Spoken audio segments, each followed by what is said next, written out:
So yeah, Christine McVie, we were very close for a period, and she asked me to write an album with her.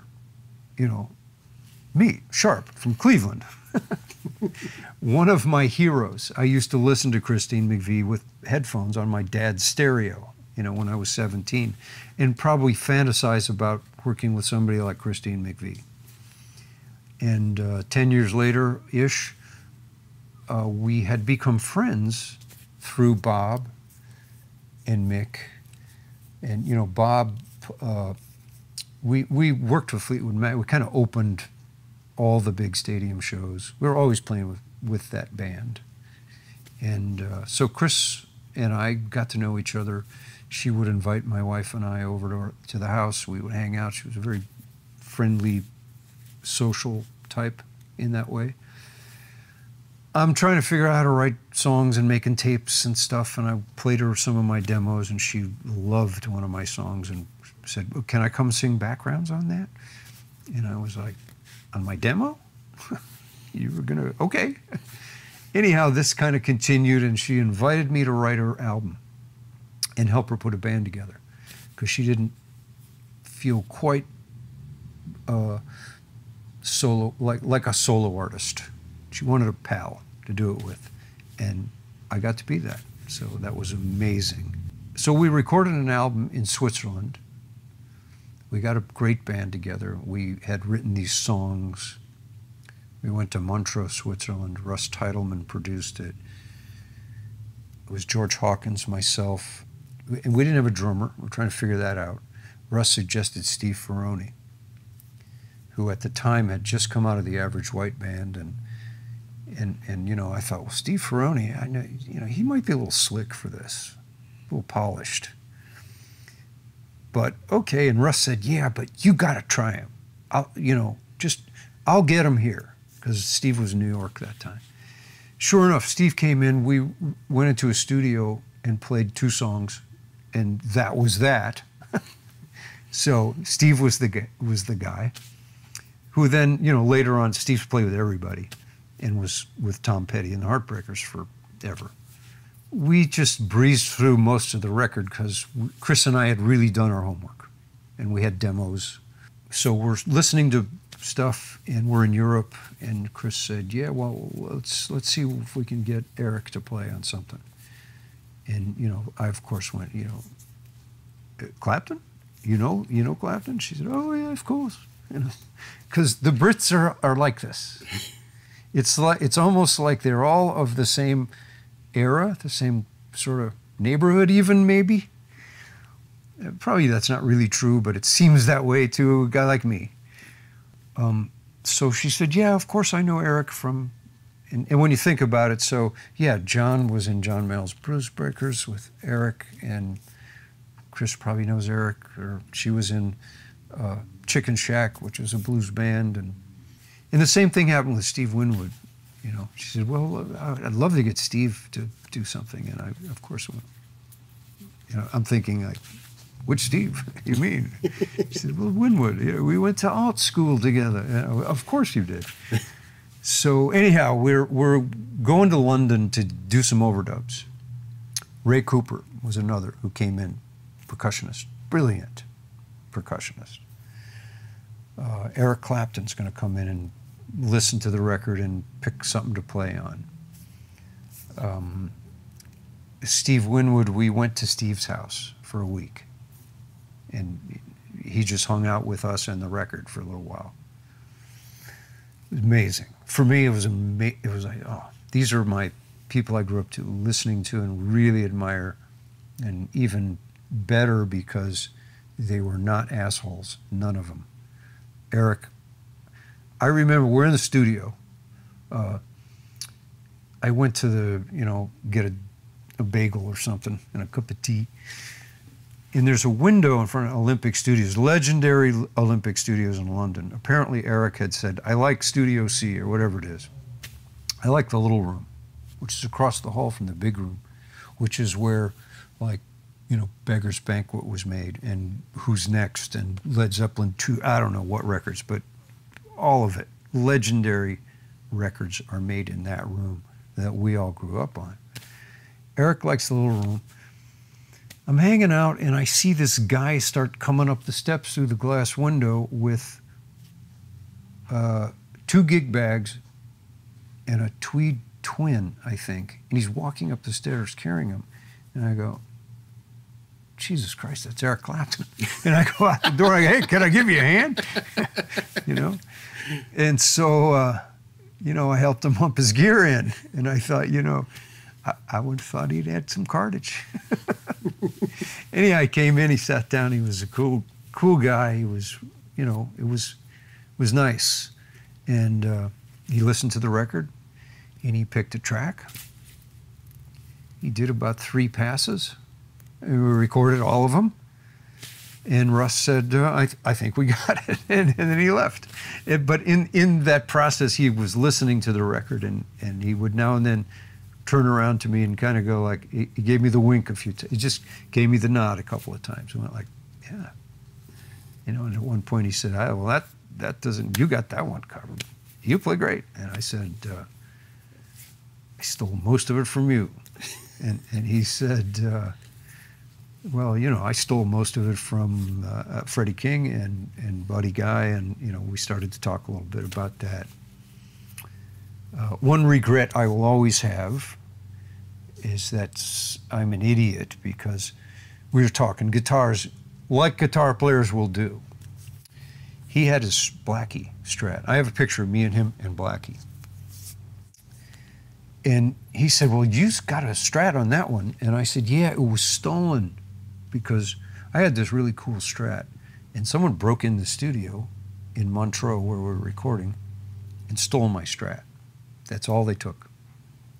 You know, there were tons of great microphones and all kinds of stuff, but my Stratocaster disappeared. I said, I just lost it because it was stolen, and I had just bought a new Fender Squier in London for, you know, 100 pounds, which was pretty good. And he said, well, you know, he said, you know, it just so happens I'm kind of in the loop with the Stratocaster world. Let me know if I can help you find one. And I thought, he doesn't need to, he doesn't really mean that. Just being nice. Yeah. So I think he gave me his number, and I didn't call him. You know, I you know, wished now that, you know, I would have taken him up on that one. He's just a super nice guy. And he played really great guitar, and of course he did. And packed his gear, and, you know, and I helped him load his amp back in the car. Was he particular about anything while he was recording, like mic placement, anything that you remember? Not that I remember. I think he, you know, he brought a guitar and an amp that he liked, 2 guitars, and he sat in the control room with us. And I think at one point I got up and left when he was in the middle of it, or before he did take 2. I just felt like, you know, dude doesn't need a drooling guitar player sitting around going, what's he going to do next? You know, I should probably go, you know, give him some space to do his thing. But no, there wasn't a whole lot of fuss. And, you know, when you work with people in that caliber, he knew the room he liked to work in. He probably did know where he wanted his amp. And there was a great engineer there. You know, those people, everyone had their shit together. Interesting sidebar there is when I did get up and leave, I go into the lounge, and James Taylor's there. And we talked and hung out for, you know, 45 minutes. And, you know, and so Russ had produced a James Taylor record. Probably said, hey, oh, you know, you're in town. Well, we're going to be at Olympic. If you're around, come stop in. So we're recording with Eric Clapton in the next room, and James is, you know, having a bagel and cream cheese and a cup of tea, and we hung out for a while. Again, one of my all-time heroes, super nice guy, told me about his adventures in Europe and that he loves to travel. And, you know, it was like, what are you doing? I'm nothing. I'm just traveling around. I was in Switzerland for a little while. I like to travel. That's kind of where I get ideas from. And, you know, he was funny. It was a little period. I just kind of came back from that record and went, I got to write an album with Christine McVie, hang with Eric Clapton, play with Steve Winwood, had dinner with him and his wife every night at his home for a week, meet James Taylor, Ray Cooper, who came in to play percussion. Brilliant, super nice guy, and great. He's so good that you can't watch him play because he's real animated. Like when he plays a tambourine, it's like you can't not watch him, but you kind of need to listen to make sure that we're like, there wasn't a beat off there, and you know, to make sure you're getting it right. There was a moment I remember with Steve where he kind of invited me into his library. He had this great old house on a big piece of property. And he had this old library with a big leather couch and, you know, and a Macintosh stereo or whatever it was, I don't know, but a great stereo. And he just put on the Ray Charles live record, side 2 or something. And we just sat there and listened to it. And at one point I kind of went, man, I'm hanging out with Steve Winwood listening to Ray Charles. This is pretty good right here.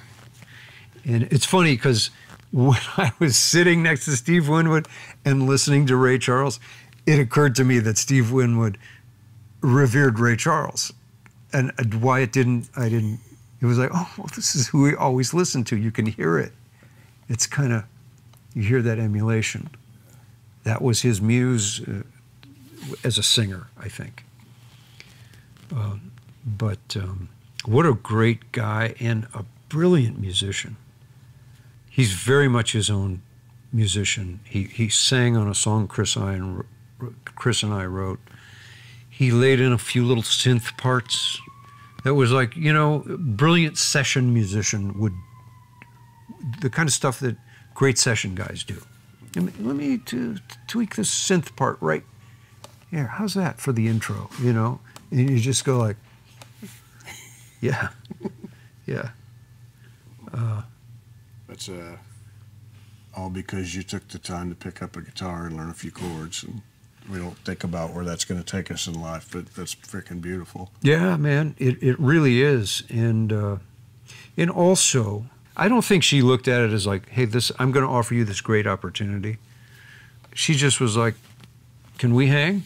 Because I need a partner here. And but after, you know, like I said, when she passed away, I wrote a little thing and posted it about, you know, growing up listening to Christine and then working with her, and of course, after having some perspective on all that, what a generous and amazing thing that is to have someone like that help you, like John Oates did when he actually kept the tape. You know, there's that expression, you know, some people climb up the ladder of success and pull it up behind them, and other people drop it down and go, hey, come on up. So, you know, it's pretty amazing when you have the opportunity from some of those folks to invite you on up.